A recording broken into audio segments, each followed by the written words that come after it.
नमस्कार। सत्य हिंदी के इस खास कार्यक्रम विजय व्यू में आपका स्वागत है। मैं हूं विजय त्रिवेदी।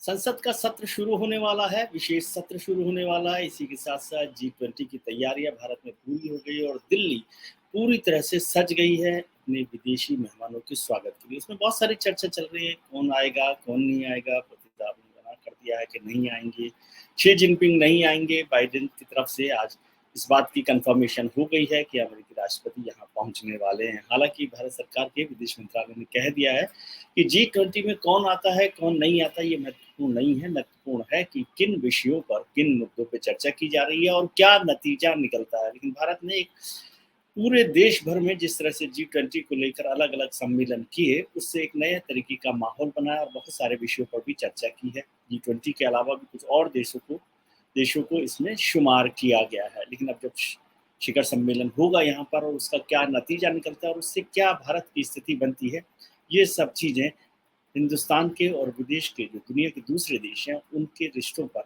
असर भी डाल सकती है। लेकिन बात डोमेस्टिक पॉलिटिक्स की बात हो रही है कि विशेष सत्र सरकार ने बुलाया है 18 से 22 सितंबर तक। इसको लेकर आज कांग्रेस के नेता सोनिया गांधी, जो पूर्व अध्यक्ष भी हैं और इंडिया अलायंस के एक बड़ी पार्टनर हैं, उनकी तरफ से, सोनिया गांधी की तरफ से प्रधानमंत्री को एक चिट्ठी लिखी गई है। सोनिया गांधी जी ने चिट्ठी लिखकर पूछा है कि सर, जो प्रधानमंत्री हैं, कि केंद्र सरकार ने विशेष सत्र तो बुलाया है, लेकिन इस विशेष सत्र का मकसद क्या है, उसका एजेंडा क्या है, उसकी इच्छा क्या है, उसमें क्या काम किया जाना है, इसकी चर्चा नहीं की गई है, इसकी जानकारी नहीं दी गई है। आमतौर पर यह होता है कि जब भी विशेष सत्र बुलाया जाता है तो उसका मकसद साफ किया जाता है कि सरकार उसमें क्या करना चाहती है। और खासतौर से जब ये 5 दिन का सत्र हो रहा है तो सरकार को स्पष्ट करना चाहिए था कि क्या उसका एजेंडा है। जो हमारे संसदीय कार्य मंत्री हैं प्रहलाद जोशी ने इसको ट्वीट करके तो बता दिया कि विशेष सत्र सरकार बुला रही है 18 जुलाई से 22 जुलाई तक। अभी ये खबर भी आई है कि ये सत्र नए संसद भवन में होगा, पुराने संसद भवन में होगा, कुछ लिखा है ये दोनों सदनों में होने वाला है, दोनों भवनों में होने वाला है। बताया गया है कि 18 सितंबर को जो पहला दिन है विशेष सत्र का, वो संसद के पुराने भवन में होगा और बाकी के जो 4 दिन हैं 19 से 22 तक, 19 तारीख को नए संसद भवन से संसद का ये विशेष सत्र शुरू होगा। ये अभी तक की जानकारी है, इसकी भी अभी कोई कंफर्मेशन, पुष्टि नहीं की गई है और सरकार की तरफ से अभी सोनिया गांधी की चिट्ठी के बाद भी कोई स्पष्टीकरण या कोई सफाई नहीं दी गई है कि विशेष सत्र का क्या मकसद है, क्या मंशा है, क्या एजेंडा है। लेकिन सोनिया गांधी ने विपक्ष के 24 जो दल हैं उनकी तरफ से सवाल पूछा है। 9 सवाल उसमें पूछे गए हैं कि इस सत्र में जो भी आप कर रहे हैं उसके अलावा इन 9 विषयों पर चर्चा की जाए। उसमें महंगाई जैसे मुद्दों पर भी चर्चा हो, बेरोजगारी पर चर्चा हो, चीन पर चर्चा हो, अडानी पर चर्चा हो, ये सब तमाम तरह की चर्चाओं का जिक्र उसमें किया गया है। तो क्या होगा, क्योंकि विशेष सत्र में प्रश्नकाल और शून्यकाल तो नहीं होने वाला है, क्वेश्चन आवर और जीरो आवर नहीं होना है, तो जो विपक्ष का एजेंडा है, क्या सरकार उसे अपने विशेष सत्र के एजेंडा में शामिल करेगी। एक बात ये भी साफ कर दिया विपक्ष ने कि वो इस सत्र का बहिष्कार नहीं करेंगे। इस सत्र का बहिष्कार नहीं करेगा विपक्ष, ये साफ कर दिया गया है। और इस पर काफ़ी चर्चा हो रही थी, शंका हो रही थी कि क्या विपक्ष जो है इस सत्र को जो है बहिष्कार कर सकती है, क्योंकि जो उन्होंने एजेंडा बनाया है और सरकार का जो एजेंडा है उसमें से किसी बात पर यदि तालमेल नहीं बैठता है। एक महत्वपूर्ण बात है इस सत्र को लेकर, विशेष सत्र को लेकर, कि इस सत्र की तारीख है 18 सितंबर 2023। सरकार की तरफ से अभी 2-3 चीज़ें नई आई हैं, जिसमें एक बात कही गई कि इंडिया और भारत संविधान के आर्टिकल 1 का जिक्र किया गया है कि आर्टिकल 1 में इंडिया दैट इज़ भारत कहा गया है और कुछ मंत्रियों ने, सरकार के कुछ प्रतिनिधियों ने ये कहा कि इंडिया गुलामी का प्रतीक है। फिर ये भी बात हुई कि G20 के सम्मेलन में राष्ट्रपति की तरफ से जो भोज किया गया है उसके निमंत्रण पत्र में राष्ट्रपति के लिए लिखा गया है प्रेसिडेंट ऑफ भारत। और जब प्रधानमंत्री आगे देशों के आसियान के यात्रा पर जाने वाले हैं उसमें भी प्रधानमंत्री ऑफ भारत कहा गया है, प्राइम मिनिस्टर ऑफ भारत कहा गया है। इससे पहले वो ग्रीस गए थे, तब भी उनका जिक्र भारत के प्रधानमंत्री के तौर पर किया गया था। तो क्या सरकार की मंशा संविधान के आर्टिकल 1 को बदलने की है, जिसमें इंडिया दैट इज भारत कहा गया है? क्या ये भी हो सकता है कि सरकार कहे कि इंडिया और भारत दोनों चलते रहेंगे, लेकिन हम भारत को प्रमुखता देंगे? लेकिन जब ये बात हुई कि कुछ प्रतिनिधियों ने, सरकार के नुमाइंदों ने, हालाँकि ये औपचारिक बात नहीं है, सरकार की तरफ से नहीं कहा गया, लेकिन ये कहा गया कि गुलामी का प्रतीक है और पिछले काफ़ी साल से जो मोदी सरकार है, वो गुलामी के प्रतीकों को खत्म करने की कोशिश में लगी हुई है। बहुत सारे चिन्हों को बदला गया है, सड़कों के नाम बदले गए हैं, शहरों के नाम बदले गए हैं। इंडिया गेट पर नेताजी सुभाष चंद्र बोस की मूर्ति लगाई गई है, समर स्मारक, राष्ट्रीय समर स्मारक बनाया गया है अमर जवान ज्योति की जगह। इस तरह के बहुत सारे काम हुए और जो होम मिनिस्टर हैं अमित शाह साहब, उन्होंने भारत की दंड संहिता के तीनों दंड संहिताओं को बदल दिया है। उनका नाम भी भारतीय दंड संहिता कर दिया गया है। तो ये सारे मुद्दे हैं। सवाल ये है कि क्या ये एजेंडा आज ज़रूरी है कि देश का नाम बदला जाए और इसकी वजह क्या है, इसका लॉजिक क्या है, इसका तर्क क्या है, सरकार क्या बात इस पर कर रही है? बार बार कहा जा रहा है कि भारत पुरातन नाम है और दूसरा इंडिया गुलामी की तस्वीर है, गुलामी का प्रतीक है, इसलिए इसको खत्म करना चाहिए। भारत के नाम का जिक्र करें तो भारत के नाम का जिक्र हमारे शास्त्रों में, पुराणों में किया गया है और बार बार बात की गई है कि पुराणों में भी इसका विस्तार से चर्चा की गई है। कुछ लोग इसको राजा दुष्यंत के बेटे भरत से जोड़कर देखते हैं। कुछ ने कहा कि भारत का एक सबसे बड़ा साम्राज्य हुआ इक्ष्वाकु वंश में तमाम राजा हुए हैं और उसमें करीब करीब 104 पीढ़ियां हुई, उसमें भी कई लोग भरत हुए। इक्ष्वाकु वंश में ही माना जाता है कि जो महावीर हैं, भगवान महावीर, वो भी इक्ष्वाकु वंश से हैं और बौद्ध भी इक्ष्वाकु वंश से हैं। इसके अलावा कई भरत इस दौरान हुए हैं। उन भरत में से किसके नाम पर इसको रखा गया है, इसकी चर्चा भी हो रही है। ऋग्वेद में भारत का मतलब यज्ञ जो है, यज्ञ की अग्नि कहा गया, यानी पवित्र अग्नि जो उसे कहा गया है। नाट्यशास्त्र के रचयिता भरत मुनि का जिक्र भी बार बार होता है। पूर्ववंश के राजा दुष्यंत और शकुंतला के बेटे भरत का जिक्र तो होता ही है, जिसकी हम लोग चर्चा करते रहते हैं। तो भारत, फिर भारत को यदि ज्योग्राफिकली देखें तो माना जाता है जो अखंड भारत जिसका जिक्र किया गया, जिसका नए संसद भवन में भी मुराल बनाया गया है, उसमें अफगानिस्तान और पाकिस्तान भी शामिल है। भारत के कई पुराने नामों का भी जिक्र किया गया है, जिसमें भारत है, आर्यवर्त है, जम्बू द्वीप है। जम्बू द्वीप तो उसे कहा जाता है जो जामुन के आकार का हो, तो भारत का नक्शा देखें तो जामुन के आकार का होता है, इसलिए उसे जम्बू द्वीप कहा जाता है। आर्यवर्त और भारतवर्ष में जो मुझे समझाया गया कि ज्योग्राफिकल फर्क ये है कि भारतवर्ष में अफगानिस्तान और पाकिस्तान और अब जो बांग्लादेश भी है वो भी उसमें शामिल होता है, लेकिन आर्यवर्त में ईरान और इराक की जो जगह है उसे भी शामिल किया जाता था, उसे आर्यवर्त कहा जाता था।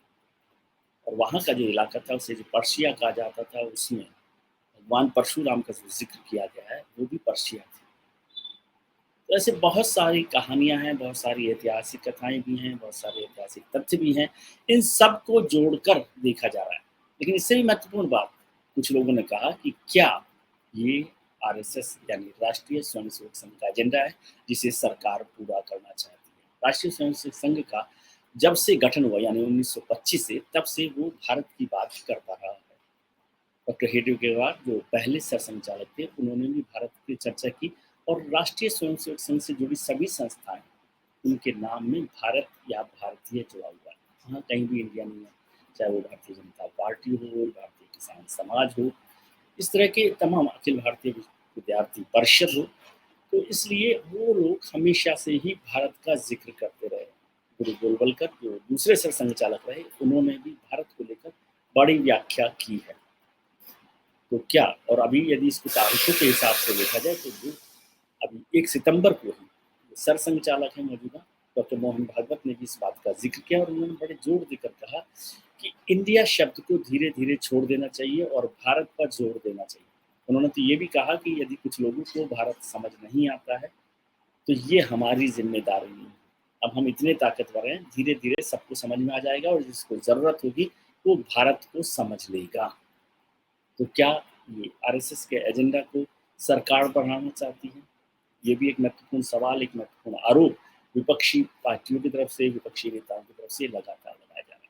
फिर कहा जा रहा है कि इंडिया और भारत दोनों शब्द रहें, दोनों नाम रहें, तो इसमें क्या फ़र्क पड़ेगा? संविधान के आर्टिकल 1 में से यदि इंडिया दैट इज़ भारत में से यदि इंडिया हटाया जाएगा तो संविधान में 265 जगह करीब-करीब इंडिया शब्द का इस्तेमाल किया गया है।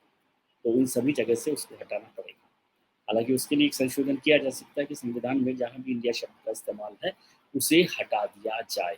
इसके अलावा बहुत सारी संस्थाएं, संवैधानिक संस्थाएं हैं, जैसे भारतीय चुनाव आयोग है, इलेक्शन कमीशन ऑफ इंडिया है, सुप्रीम कोर्ट ऑफ इंडिया है।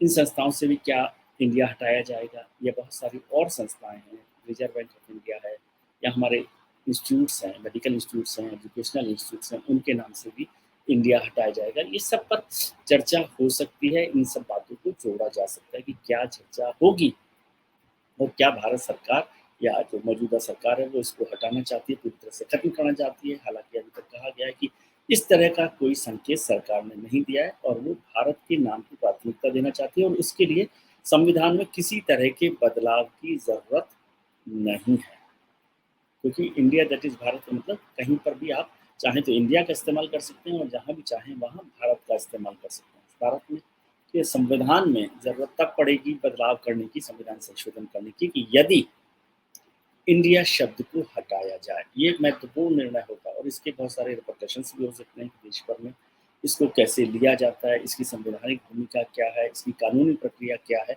इन सब पर भी चर्चा होना बाकी है। इसलिए सोनिया गांधी ने भी शायद इसी को ध्यान में रखते हुए इस बात का जिक्र किया। एक महत्वपूर्ण बात मानी जा रही है कि कुछ लोग कह रहे हैं कि भारतीय जनता पार्टी ने एक बड़ा पॉलिटिकल स्ट्रोक खेला है, क्योंकि भारत नाम का तो विरोध कोई नहीं कर सकता। इंडिया गठबंधन जो विपक्षी गठबंधन है, उन्होंने कहा कि भारतीय जनता पार्टी इंडिया गठबंधन जो उनका था, जो ताकतवर हो रहा था, उससे डर कर इंडिया को बदलने की बात उन्होंने की है। और अब उन्होंने भारतीय जनता पार्टी ने इंडिया को हटाकर भारत नाम पर जोर दिया है। अरविंद केजरीवाल साहब हैं दिल्ली के मुख्यमंत्री, उन्होंने कहा कि इंडिया का नाम बदल के इंडिया गठबंधन के डर से अब भारत कर दिया गया है, तो जिस दिन हम इंडिया गठबंधन का नाम भारत कर देंगे तो क्या वो भारत का नाम भाजपा कर देंगे, भारतीय जनता पार्टी कर देंगे। शशि थरूर साहब हैं कांग्रेस के नेता, उन्होंने कहा कि अब इंडिया गठबंधन का नाम भी बदलकर भारत कर देना चाहिए।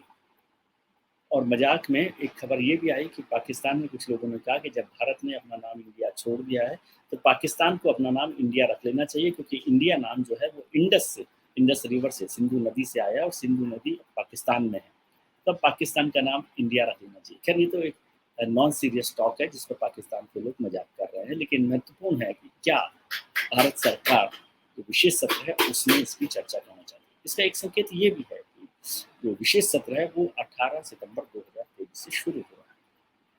और बताया गया कि 18 सितंबर को वो पुराने भवन में होगा और 19 सितंबर से गणेश चतुर्थी की पूजा करने के बाद वो नए भवन में होगा।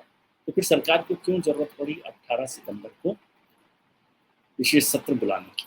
क्या इसका ये कनेक्शन है कि 18 सितंबर एक और महत्वपूर्ण तारीख है, 18 सितंबर 1949, जब भारत की संविधान सभा में फर्स्ट आर्टिकल 1 पर जो नाम की चर्चा हुई है, उस समय का संविधान संशोधन किया गया था। संविधान संशोधन 130 जिसे डॉक्टर हिटलर ने रखा था और जिसमें ये बात रखी गई थी कि इंडिया दैट इज भारत होगा, भारत का नाम, और वो यूनियन ऑफ स्टेट्स होगा।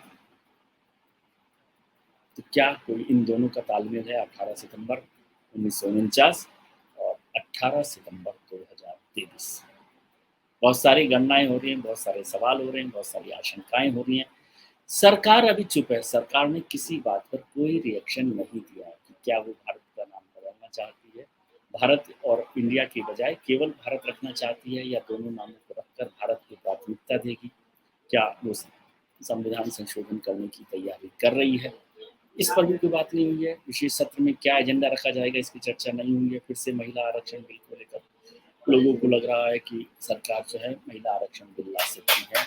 उसके साथ साथ आज एक और महत्वपूर्ण घटना हो गई, जो एक देश एक चुनाव है उसकी पहली बैठक आज पूर्व राष्ट्रपति रामनाथ कोविंद की अध्यक्षता में हो गई। उस कमेटी की बैठक में तो उस कमेटी को अपनी रिपोर्ट देनी है कि क्या देश में एक साथ चुनाव कराए जा सकते हैं, यानी एक देश एक चुनाव हो सकते हैं, और वो चुनाव हो तो उसके लिए किन किन बदलावों की जरूरत है, क्या क्या इंफ्रास्ट्रक्चर की जरूरत है, किन किन कानूनों में बदलाव करना पड़ेगा, ये सब की तैयारी हो रही है।